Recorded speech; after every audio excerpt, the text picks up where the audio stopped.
कुछ अंदर की खबरें कुछ मौसूल हुई हैं, कुछ आज दिन भर एक्चुअली और पसे पर्दा क्या डेवलपमेंट्स होती रही हैं, कुछ जरा उसके बारे में भी बात करते हैं। जहांगीर तरीन के ग्रुप से कुछ खबरें मिली हैं और एक अदद खत आपके साथ शेयर करना है जो पाकिस्तान तहरीके इंसाफ के एक एमपीए की जानिब से अपने पार्टी को लिखा गया और बड़ा ही सख्त किस्म का खत है। उन्होंने जिक्र किया है डॉक्टर आमिर लियाकत का और फैसल वाडा का। तो आपने उनको तो कोई शोकॉज नोटिस नहीं भेजा। खबर मुझे ये मिली है कि जहांगीर तरीन कैंप के अंदर इस वक्त शदीद रिजेंटमेंट पाई जाती है अलीम खान के हवाले से।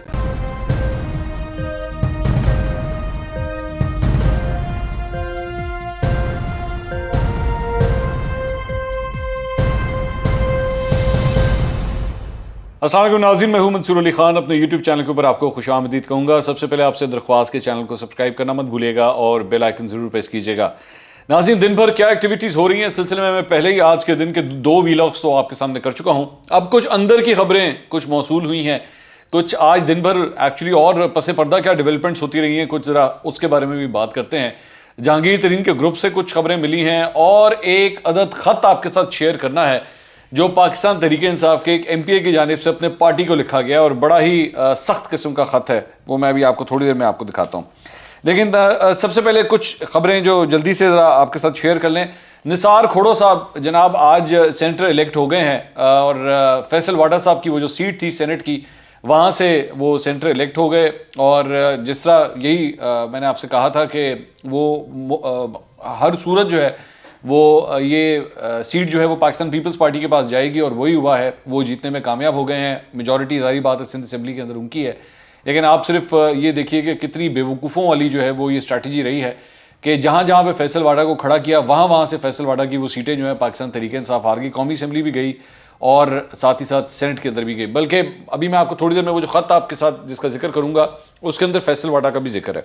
अच्छा, हैरानगी की बात यह है कि ये जो निसार खोड़ो का जो इलेक्शन हुआ है, पाकिस्तान तहरीके इंसाफ ने इसका बॉयकॉट किया था और अपने तमाम एमपीएस को कहा था कि जी आप यहाँ पर इलेक्शन के अंदर मत जाइएगा और जाके ना वोट कीजिएगा। लेकिन पाकिस्तान तहरीके इंसाफ के 3 एमपीएस ने जाके फिर भी पार्टी की इन हिदायत के बावजूद जो है वो जाके वोट डाला है और पाकिस्तान पीपल्स पार्टी को ही वोट डाला गया है उनकी जानिब से भी। तो एक डेवलपमेंट ये थी। दूसरी बात जनाब, पाकिस्तान पीपल्स पार्टी ने जो है कल अपने तमाम मेंबरान कौमी असम्बली को जो है वो इशाइये के ऊपर ज़ोहराने के ऊपर बुलाया है बिलावल भुट्टो ने इस्लामाबाद के अंदर, ताकि उन सबको जो है वो फॉर्मेशन जब उनकी बनना शुरू हो जाए उनको गैदर किया जाना शुरू हो जाए। अच्छा, उसके बाद एक इम्पॉर्टेंट जो मुलाकात हुई है वो जनाब चौधरी शुजात हुसैन की तारिक बशीर चीमा और आसिफ अली जरदारी की आपस में मुलाकात हुई है और मामलात वही हैं। ये कहा जा रहा है, मीडिया जो है वो इस पर बात कर रहा है कि चौधरी शुजात अब चाह रहे हैं कि किसी तरह काफ लीग को जो है वो इस ये जो भी वो जो कह रहे थे ना परवेज़ इलाही साहब के जी पहले खिचड़ी पके तो वो हांडी बनना तो शुरू हो, उबाल आए तो सही। तो अब जो है वो लग रहा है उनको नज़र आना शुरू हो गया कि वाकई हांडी पकना शुरू हो गई है, उबाल आना शुरू हो गया है। तो इसमें से अब हमें भी जो है वो हिस्सा मिलना चाहिए, जिसकी वजह से अब वो आसिफ अली जरदारी से जो है वो मुलाकात उनकी हो गई है। और पहले मौलाना फजल रहमान के साथ उनकी मुलाकात हुई थी, तो अब इसके ऊपर एक और डेवलपमेंट जो है वो ये है। अच्छा, दूसरी बात ये कि इमरान खान साहब जो आज दोपहर को एमक्यूएम के मरकज़ बहादुराबाद गए थे, वो अब जनाब लाहौर लैंड किए हैं। कराची से जो है वो फ़ौरन उन्होंने लाहौर लैंड किया है और पंजाब के अंदर जो बगावत हो रही है वहाँ पे उसे कुचलने के लिए जो है वो ख़ुद यहाँ पे अब तशरीफ़ लेकर आए हैं और कहा जा रहा है कि वो अब ख़ुद भी मामला को ज़रा यहाँ से देखेंगे कि लाहौर का जो इनका जो ऑफिस है वो किस तरह परफॉर्म कर रहा है और जो नाराज़ लोग हैं उनको किस तरह मनाना है। तो एक डेवलपमेंट ये है। अलबत्ता मैं आपको ये बात बता दूं कि आज उस्मान बुज़दार साहब ने दिन भर जितने भी नाराज़ अरकान थे उनको मनाने की कोशिशें की हैं और मेरी इत्तला के मुताबिक 6 जहांगीर तरीन के जो एमपीएस थे उनको बुलाया गया था। उनमें से एक जो है वो गया है और जाके बुज़दार साहब से मिला है और खुरम लगारी वो जाके मिल के आए हैं उस्मान बुज़दार से। और ये वही खुरम लगारी हैं जो अपने इंटरव्यूज़ के अंदर उस्मान बुज़दार के हवाले से कहते थे कि ये करप्ट है और इन्होंने बड़ी करप्शन की हुई है और आपकी सोच से बाहर है, मुल्तान के अंदर भी, और बड़ी इस तरह की बातें करते थे। तो आज वो जाके मिल आए हैं और बाद में जो है टिकट्स भी चले हैं उनके नाम के कि जनाब उन्होंने उस्मान बुज़दार साहब की जो क़यादत है उस पर भरपूर एतमाद का इजहार किया है। तो मैंने आपसे कहा था कि जहांगीर तरीन के ग्रुप के अंदर जो है वो 2-3 बंदे टूटेंगे, तो उसमें से एक जो शक का इजहार किया जा रहा है वो खुरम लगारी के ऊपर भी किया जा रहा है। अलबत्ता ये भी मैं आपको बता दूं कि खुरम लगारी जो है वो जहांगीर तरीन कैंप के जो इजलास होते हैं उन तमाम इजलासों के अंदर भी आके बैठ रहे हैं। उसमें भी वो शिरकत कर रहे हैं। अभी ये जो अलीम खान वाला इजलास हुआ था, ये इसके अंदर भी आके बैठे थे, तो उसमें कोई फ़र्क नहीं है। लेकिन इस वक्त लग इस तरह रहा है कि खेल दोनों तरफ हैं, क्योंकि जहांगीर तरीन ग्रुप के जो लोग हैं वो इनका नाम ले रहे हैं कि जी हमें समझ नहीं आ रही कि किस किस्म की स्ट्रैटेजी अपनाए हुए। एक और बंदा भी है, नाम उनका भी आया हुआ है मेरे पास, कि वो भी इस तरह लग रहा है कि वो जहांगीर तरीन ग्रुप के अंदर जो है कोई ना कोई वो हो सकता है कि उनके साथ वोट ना करें। नाम उनका भी मेरे पास है, लेकिन वो वक्त आने पे मैं आपको बाद में बताऊंगा। अच्छा, एक ये डेवलपमेंट है। अच्छा, उसके बाद एक और जो डेवलपमेंट है, वो एक और ख़बर भी मैं अभी आपको थोड़ी देर में देता हूँ। जहांगीर तरीन के हवाले से भी एक और भी खबर है भाई, लेकिन ज़रा फवाद चौधरी साहब के ऊपर आ जाए। आज फवाद चौधरी साहब और हमाद अज़हर साहब ने जनाब एक प्रेस कॉन्फ्रेंस की, और प्रेस कॉन्फ्रेंस में मैं बड़ा हैरान हो रहा था। फवाद चौधरी साहब बिलावल भुट्टो के बारे में ये कह रहे थे जी वो नन्ना मुन्ना से एक लीडर आया हुआ था, और वो लॉन्ग मार्च, एक छोटा नन्ना मुन्ना सा लॉन्ग मार्च लेके जो है वो इस्लामाबाद पहुंचा, और इस किस्म की वो बेसिकली वो बातें कर रहे थे, और उनकी लैंग्वेज का भी मजाक उड़ा रहे थे।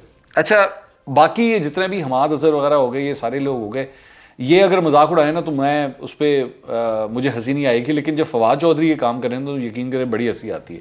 ये ज़रा स्क्रीन के ऊपर देखिएगा, ये इनकी ना 2013 की ट्वीट्स हैं, 2013 की। ये उस वक्त बिलावल के तर्जुमान हुआ करते थे, और ट्वीट्स पढ़िएगा। Bilawal is natural speaker, it's in the blood with ability to move the crowd clear, candid and brave new leader of Pakistan and our best bet as a nation. ये तारीफ है। ये सिर्फ एक नहीं है, ये और भी देखिएगा। ये 2012 की ट्वीट है। Bilawal proved again only party and leader that has courage to fight evil extremist in PPP and Bhuttos from BB to Malala and Bashir Bilour, PPP only hope. ये फवाद चौधरी साहब। उसके बाद Bilawal is not inheriting politics of luxury, he is inheriting a dream for which his mother and grandfather laid their lives. उसके बाद I don't think Dawn story on Bilawal is correct, but I can certainly से he is very capable, clear headed man and I wish he become in charge ASAP, कि जनाब वो जल्दी से in charge बन जाए पीपल्स पार्टी के। उसके बाद PPP is not tapping potential of youth despite charismatic leader as Bilawal and modern philosophy, we are allowing youth to be trapped by fundos. उसके बाद Bilawal is the only ideologically clear leader we have, may God protect him. और उसके बाद इन्होंने express की कोई खबर जो है वो शेयर की हुई है। ये 2014 के अंदर पता नहीं किसी को जवाब देते हुए फरमा रहे हैं, I support PPP because of Bilawal. तो ये इनकी ट्वीटें हैं बिलावल भुट्टो के हवाले से। ये जो फरमाया करते थे, मतलब ज़मीन आसमान एक करते थे तारीफ़ों के, अब वही ज़मीन आसमान एक करते हैं इमरान खान के लिए, कि जनाब इमरान खान से बड़ा जो है वो लीडर कोई नहीं है, और कमाल लीडर है। तो ये माजी के अंदर ये सब कुछ जो है ये फवाद चौधरी साहब बिलावल के लिए भी कहते रहे। अब कुछ पता नहीं उसके बाद आज से 3-4 साल के बाद क्या स्टोरी होती है, वी डोंट नो। और बिल्कुल इसी तरह की स्टोरियाँ एक ज़माने में परवेज़ मुशर्रफ के हवाले से भी होती थी। हमें परवेज़ मुशर्रफ के बारे में भी बताया जाता था कि वो इस मुल्क के लिए कितने बड़े लीडर हैं, और कितना बड़ा एहसान है खुदा का कि परवेज़ मुशर्रफ जैसे लीडर जो हैं वो हमें मिले हैं। उसके बाद बिलावल, और आजकल अब इमरान खान की बारी। खैर, मैं कोई नई चीज़ तो आपको बता रही ना, ये तो इनके बारे में पहले से ही पता है। अच्छा, अब एक आ जाए खबर की तरफ, और वो खबर है जनाब बिलावल, वो है खबर अलीम खान के हवाले से। अलीम खान आप जानते हैं कि वो पहुंच गए हैं इस वक्त लंदन, और वहाँ पे उनकी जो मुलाकात तय है वो है जहांगीर तरीन के साथ। लेकिन ख़बर मुझे ये मिली है कि जहांगीर तरीन कैंप के अंदर इस वक्त शदीद रिजेंटमेंट पाई जाती है अलीम खान के हवाले से, गुस्सा पाया जाता है। और वो गुस्सा किस बात का है कि इन्होंने जिस दिन ये एंटर हुए हैं उसके अगले ही दिन जो है वो इन्होंने अपनी CM-शिप के लिए जो है वो लॉबिंग शुरू कर दी, और जाके इस्लामाबाद के अंदर मुलाकातें कर रहे थे। मैंने, आप याद उठा के देखिएगा मेरा व्लॉग, मैंने कल कहा था ये कि कल जब ये गए इस्लामाबाद और ये सारी मेल मुलाकातें कर रहे थे, तो मेरी जहांगीर तरीन ग्रुप के एक आदमी से बात हुई, तो मैंने उससे पूछा, मैंने कहा जी वो तो इस्लामाबाद गए हैं। तो वो आगे से हैरान हो गए कि ये इस्लामाबाद क्या करने गए हैं। तो मैंने कहा जी वो तो वहाँ पे मेल मुलाकातों की बातें हो रही हैं, और हो सकता है उनकी इमरान खान साहब से भी मुलाकात हो जाए, और ये बाकी वफाकी वज़रा भी उनसे मिल रहे हैं। तो उन्होंने कहा नहीं, वो हो सकता है वो अपने किसी काम शाम के लिए गए हों। इसका मतलब ये था कि बेसिकली जहांगीर तरीन ग्रुप को पता ही नहीं था कि अलीम खान जो है वो इस्लामाबाद किस लिए जा रहे हैं। तो उसके बाद ये वहाँ पे गए हैं, और बताया गया है कि वहाँ पे जब इन्होंने मुलाकातें की हैं सबके साथ, तो वहाँ पे अपने आप को as a CM candidate present किया है। उन्होंने ये भी कहा है कि जी मैं अगले CM के लिए जो है वो आप मुझे कंसिडर करें। साथ ही साथ ये इंप्रेशन भी दिया गया है कि मुझे आशीर्वाद भी हासिल है। अब आप इसको खुद ही रिकॉर्ड कर लें, इसका क्या मतलब है जो मैं कह रहा हूँ, कि इन्होंने ये भी कहा है कि मुझे जो है वो अप्रूवल मिली हुई है, बस आप लोग सारे जो है वो इसके ऊपर हामी भरें, तो जहांगीर तरीन ग्रुप भी जो है वो मुझे वोट करेगा, आप बेफिक्र हैं। तो आगे से पाकिस्तान तहरीक इंसाफ की जानिब से जो लोग इनसे मिल रहे थे, मुख्तलिफ लोग जो जिन्होंने इनसे मुलाकात की, तो उन्होंने दोबारा इनसे कन्फर्म किया कि ये पक्की बात है, क्या आपको जहांगीर तरीन ग्रुप की भी पूरी सपोर्ट है? तो उन्होंने कहा हाँ जी मुझे पूरी सपोर्ट है। लेकिन आज जो डेवलपमेंट हुई है उसमें जहांगीर तरीन ग्रुप की जो मुलाकात हुई है काफली के साथ, चौधरी परवेज़ इलाही के साथ, अच्छा ये ज़हन में रखिएगा कि चौधरी परवेज़ इलाही भी जो है वो अलीम खान के ज़्यादा हक में नहीं है। तो इन दोनों की मुलाकातों के अंदर एक ये कॉमन इंटरेस्ट भी था कि दोनों ही अब नहीं चाहते कि अलीम खान जो है वो सीएम के तौर पे सामने आए। लेकिन इस शक का इजहार किया जा रहा है कि जो अलीम खान लंदन गए हैं, लंदन जाने का मकसद ही यही है कि जहांगीर तरीन को भी कन्विंस किया जाए कि जी मैं ही अगला सीएम हूँ, आप अपने ग्रुप को समझाएं, और साथ ही साथ नून लीग को भी जो है वो बावर करवाया जाए, नवाज शरीफ को भी बावर करवाया जाए कि जनाब अगला सीएम मैं ते हम ही पर हो, और उनको किसी तरह कन्विंस किया जाए। तो अलीम खान के हवाले से फ़िलहाल आज की तारीख में जो है वो ये स्टेटस है कि आप ज़हन में रखिएगा पंजाब के अंदर अभी तक किसी किस्म की कोई नो कॉन्फिडेंस की मूव अभी तक नहीं हुई। तो एक तो ये डेवलपमेंट है।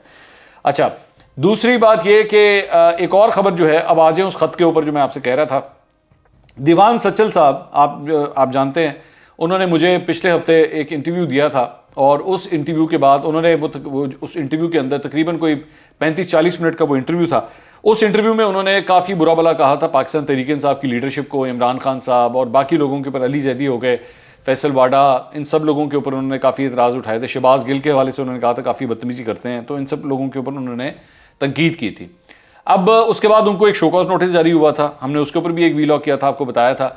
अब दीवान सचल साहब ने उस शोकॉज नोटिस का जवाब दे दिया है। ये जवाब आपकी स्क्रीन के ऊपर है।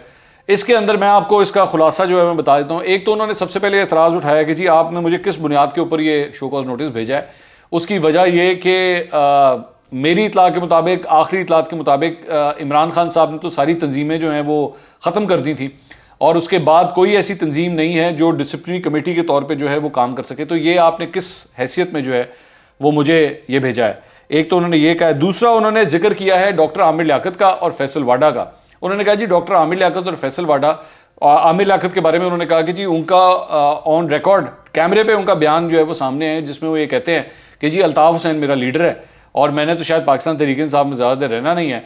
तो आपने उनको तो कोई शोकॉज नोटिस नहीं भेजा, तो मुझे किस चक्कर में शोकॉज नोटिस भेज दिए? और फैसल वाडा के बारे में उन्होंने कहा कि जी फैसल वाडा जो है अपना केस हार चुके हैं, जिसमें उन्होंने गलत बयानी की है, और उसकी वजह से पाकिस्तान तहरीक इंसाफ की 2 सीटें चली गई, कौमी असम्बली की भी चली गई, सेनेट की भी चली गई। ये जो डिसिप्लिनरी कमेटी है, इसे उनके हवाले से होश नहीं आया कि फैसल वाडा के हवाले से भी हमने कुछ करना है। मुझे आप लोगों ने टिका के जो है 1 मिनट में इस किस्म का आपने नोटिस भेज दिया।